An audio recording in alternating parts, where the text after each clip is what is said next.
آج برصغیر پاک و ہند میں جو یہ سوال اٹھاتے ہیں کہ کیا صحابہ نے میلاد النبی صلی اللہ علیہ وآلہ وسلم منایا، کہ یہ کون لوگ ہیں، یہ سوال کس نے اٹھایا؟ یہ وہی لوگ ہیں جو صحابہ کو معاذ اللہ برا کہتے ہیں، ان کے اختلافات کو عام عوام کے آگے پیش کر کے صحابہ کے خلاف نفرت پھیلاتے ہیں۔ ان کا صحابہ سے کیا تعلق؟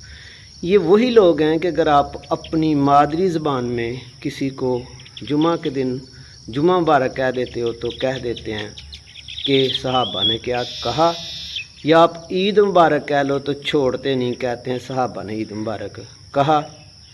تہجد کو آپ تہجد کہہ لو تو کہتے ہیں جی قیام اللیل کہو، کیا صحابہ نے تہجد کہا؟ یہ کون لوگ ہیں؟ یہ مستشرقین نے ایک فتنہ ڈالا، ایک سوال اٹھایا کہ کیا حضور صلی اللہ علیہ وسلم کا خیال نماز میں آ جائے تو نماز ہو جاتی ہے؟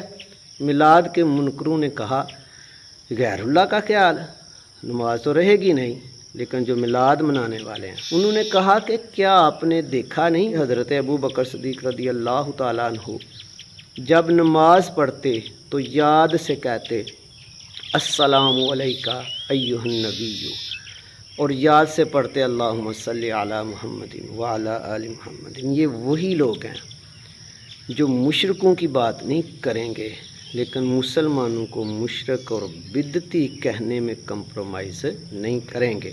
یہ وہی لوگ ہیں جو رسول اللہ صلی اللہ علیہ وآلہ وسلم کی ثنا خوانی نعتیں نہیں پڑھیں گے۔ اگر کہا جائے کہ صحابہ پڑھتے تو یہ کیا کہتے ہیں جی غلو ہو جائے گا، تعریف زیادہ ہو جائے گی۔ حالانکہ غلو حدیث میں کس کو کہا گیا ہے کہ حضور صلی اللہ علیہ وسلم کو اللہ کا بیٹا کہنا۔ یہ وہی لوگ ہیں جو یہ ڈیمانڈ کر رہے ہیں سعودی حکومت سے کہ معاذ اللہ گنبد خضرا کو گرایا جائے۔ دلیل کیا دیتے ہیں جی قبر پکی نہیں ہونی چاہیے، اور ان کو یہ نہیں پتہ پکی قبر کس کو کہتے ہیں۔ ان کے سب کی قبریں پکی ہیں، جب مردے کو رکھتے ہیں اوپر سلیبیں پکی ڈالتے ہیں۔ پکی قبر وہ ہے جو یہودیوں کی قبر ہے، جب وہ کھوتے ہیں نیچے سے پکی کرتے ہیں، اندر سے دیواریں پکی اٹھاتے ہیں۔ یہ وہی ہیں جو ہمارے نیک آباء و اجداد مسلمان کو کہتے ہیں کہ وہ قرآن نہیں پڑھتے تھے، ہم پڑھتے ہیں، ان کے پاس حدیثیں نہیں، ہمارے پاس ہیں۔ یہ وہی لوگ ہیں معاذ اللہ ایسا کہہ کے صحابہ کو محبت رسول سے خالی ثابت کرتے ہیں۔ حالانکہ آپ دیکھیں صحابہ نے اپنے والدین کی کوئی رشتہ نہیں دیکھا، ان کے سر کاٹ کے رسول اللہ صلی اللہ علیہ وآلہ وسلم کی بارگاہ میں پیش کر دیے۔ پوچھا گیا یہ کیا کیا؟ فرمایا کہ یا رسول اللہ صلی اللہ علیہ وآلہ وسلم یہ آپ کے متعلق بکواس کرتے تھے۔